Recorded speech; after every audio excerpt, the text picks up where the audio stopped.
My name's Holden, 34, plumber.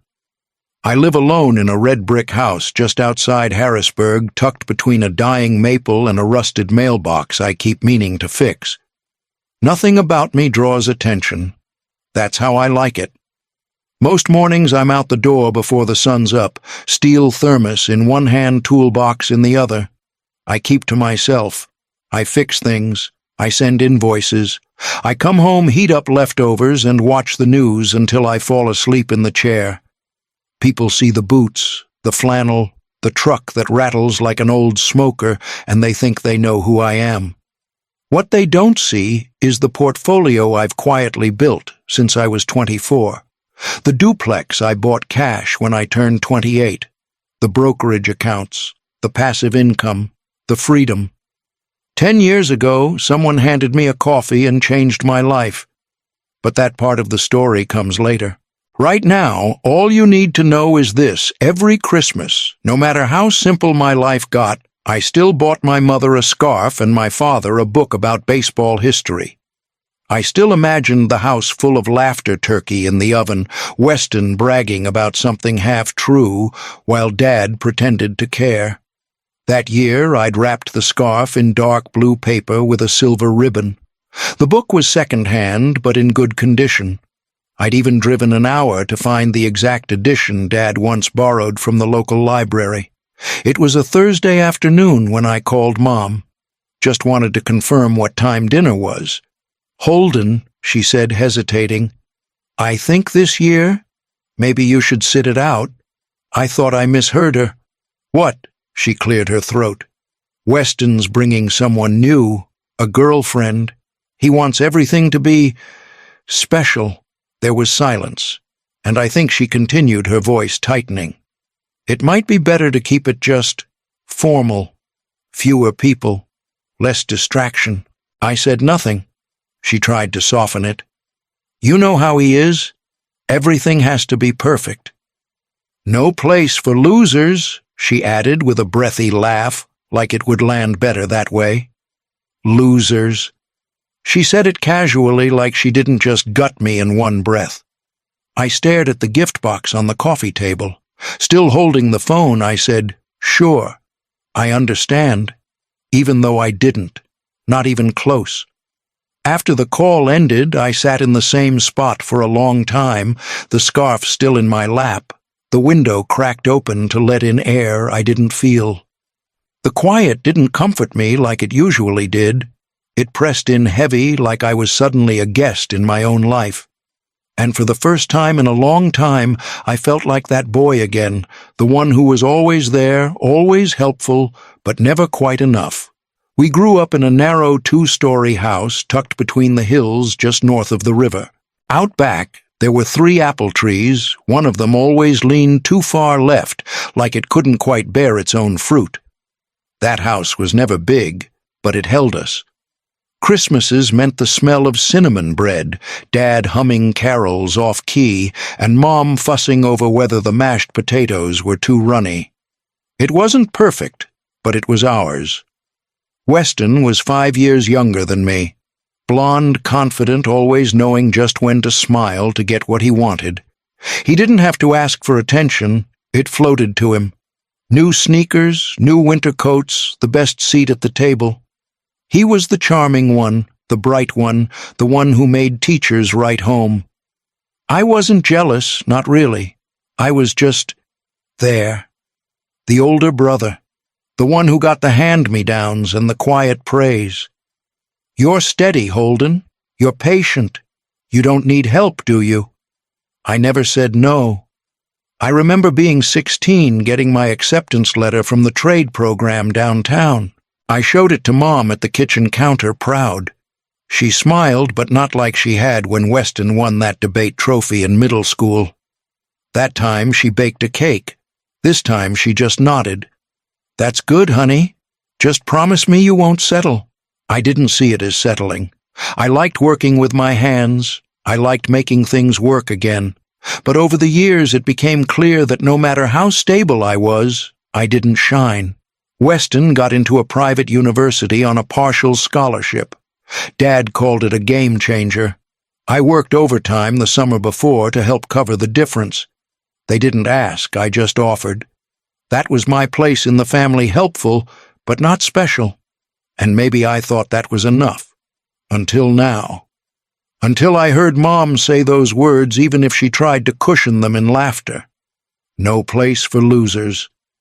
It didn't sound like a joke when it came from her. It sounded like something she'd always believed, but never had to say out loud until now. I met Elise in the hallway of a financial firm downtown 10 years ago when the pipes in their break room had burst and flooded the carpet. I was covered in sweat and drywall dust tools clanking in my bag, trying not to drip on their polished floors. Most people avoided eye contact. She didn't. She offered me a coffee black with 1 sugar before I could ask where the leak was. I thanked her, expecting her to walk away, but she stayed. We stood there, 2 strangers in a hallway that smelled like damp carpet and burnt espresso, talking about money. Not bragging, not jargon, just real conversation. "You don't have to be rich now," she said, watching me as if measuring whether I'd listen. "You just have to start. Most people wait until they're comfortable. The trick is starting when it's uncomfortable." I didn't know anything about stocks or funds back then. I'd never met someone who could explain it without making me feel stupid. Elise didn't talk down. She invited me up. We kept in touch. She'd send me articles, podcasts, small notes scribbled in margins. I'd text her questions between jobs, sometimes while balancing under a sink. She taught me how to build something invisible, wealth that didn't shout, didn't need to be worn on your wrist or parked in your driveway. I started small, $100 into a total market index fund. A year later, I bought a duplex with a leaky roof and a tenant who paid in cash and excuses. But the numbers worked. Then another, and another. Over 10 years it grew. I never changed my job, never changed my truck. I still wore the same flannel jackets and bought coffee in bulk. People looked at me and saw a guy who scraped by. I let them. Only Elise knew the truth. She never pushed me to tell anyone. In fact, she respected that I didn't. "Wealth isn't loud," she said once. "It's patient." That patience paid off. But sitting in my living room after that call with my mom, I started to wonder, what if Elise wasn't just the person who saw my worth, but the person standing at Weston's side this Christmas? It had been a few weeks since the call with my mother. I hadn't brought it up with anyone, not even Elise. I told myself it wasn't worth reopening, that the silence was cleaner than whatever explanation they might offer. I kept busy. Work orders kept piling up, and I liked the distraction, leaky basements, frozen pipes, problems I could solve with a wrench and some patience. But one night, lying on the couch with the TV on mute, I made the mistake of opening Weston's Instagram. The photo was near the top. Him in his usual blazer and sneaker combo, smiling confidently at a candle-lit table. Seated beside him, holding a wine glass mid-laugh, was Elise. Hair in her usual half-up twist, that subtle, pulled-back smile. A tilt of the head I knew better than I wanted to admit. The caption read, "Closing the year with someone who gets me." I stared at it long enough for the screen to dim. For a second I thought I was wrong. Maybe it just looked like her. But the knot in my gut said otherwise. I sent a message, short and careful. "You're dating my brother," she replied quickly. "Less than 2 minutes. Small world, huh?" I waited. Then she followed with, "Should I tell him?" That question landed heavier than anything she'd said to me in 10 years. Not because I was afraid Weston would know, but because I wasn't ready for my life, the one I'd built in silence, to become a conversation piece in his world. "No," I wrote.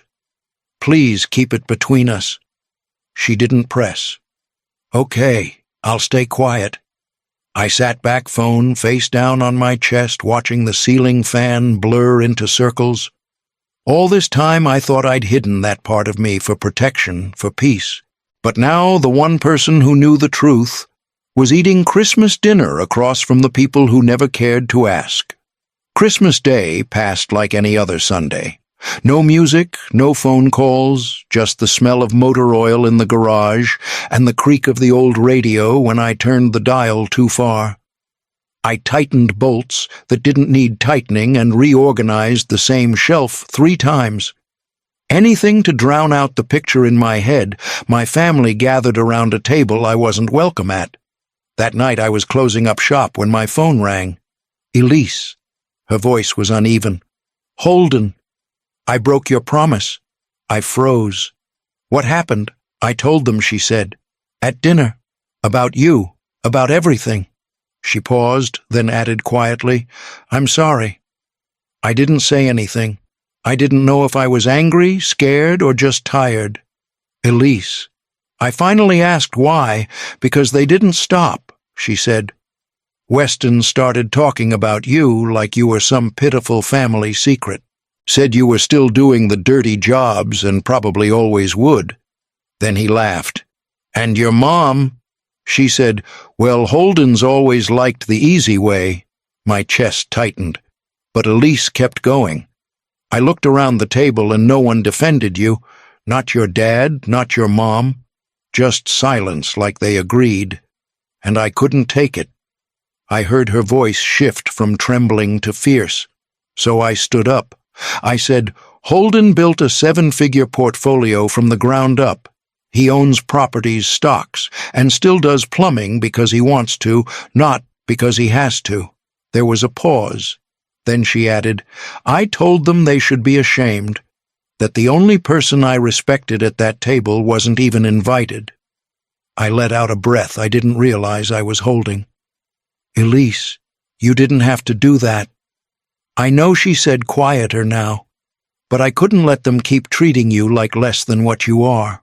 Her voice softened again. They didn't know what to say.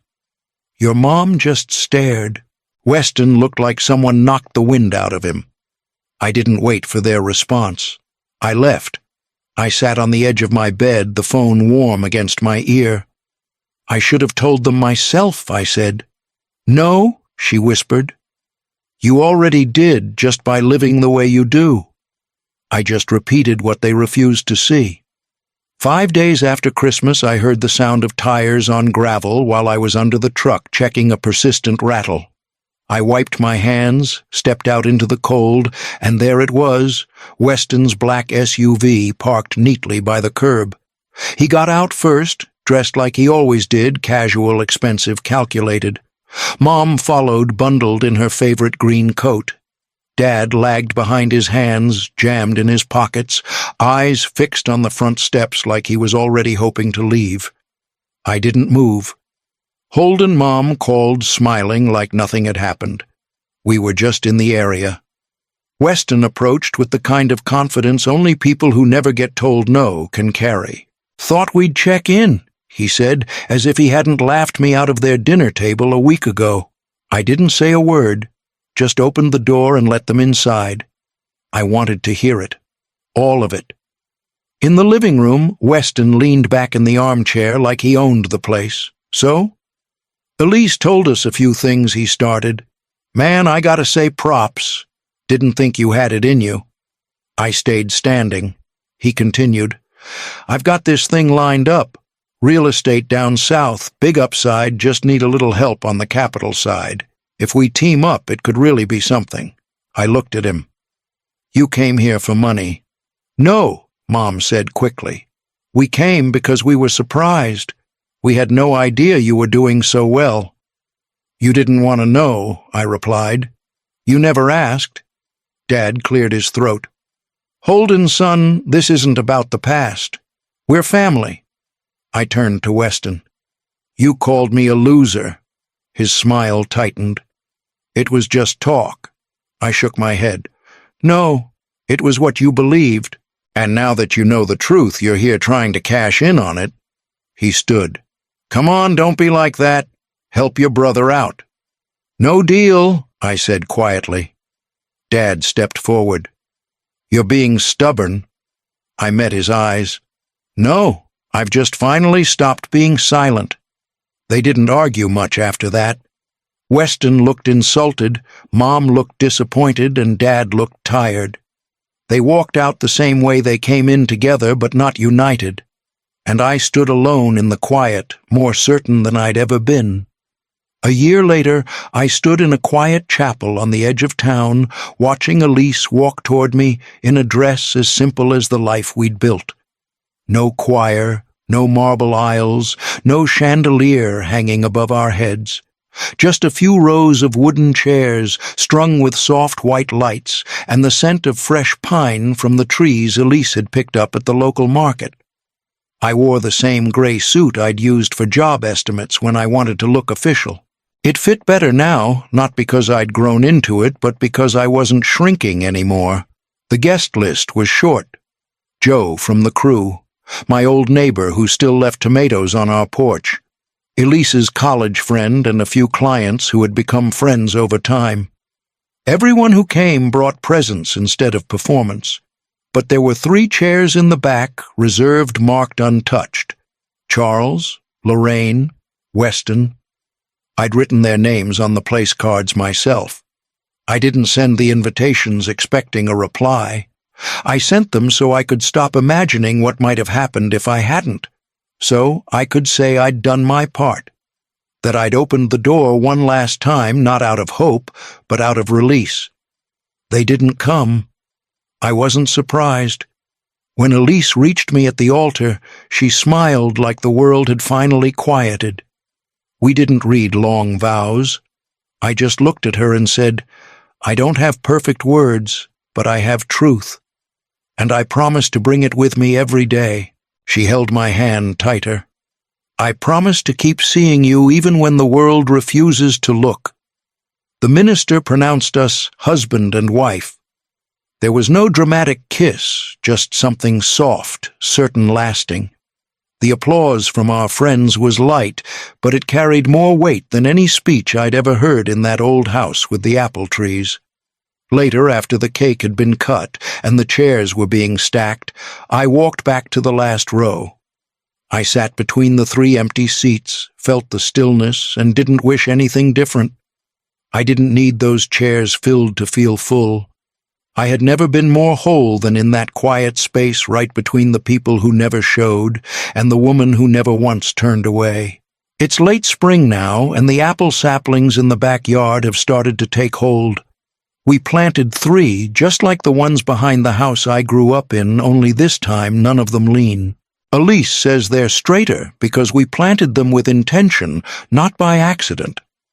She sits on the porch swing with a book in her lap, and that scarf wrapped around her shoulders, the same one I wrapped last Christmas, the one I never got to give my mother. It looks better on Elise anyway. She wears it without apology, without ceremony, like it was always meant to be hers. Sometimes I wonder what my parents think now, if they talk about me in passing or if my name sits like a stone between them. I wonder if Weston still believes I took something from him, or if he's figured out that I never wanted anything he had. But most days, I don't wonder at all. Elise hands me a glass of iced tea and nudges my leg with her foot. "You spacing out again?" "A little," I say, just thinking. She smiles, folds her legs beneath her. "You're allowed. You've earned it." I look out at the trees, at the house we're still painting in stages, at the quiet rhythm we've built without flash or permission. She didn't fall in love with my portfolio. She saw the man who built it bolt by bolt, page by page.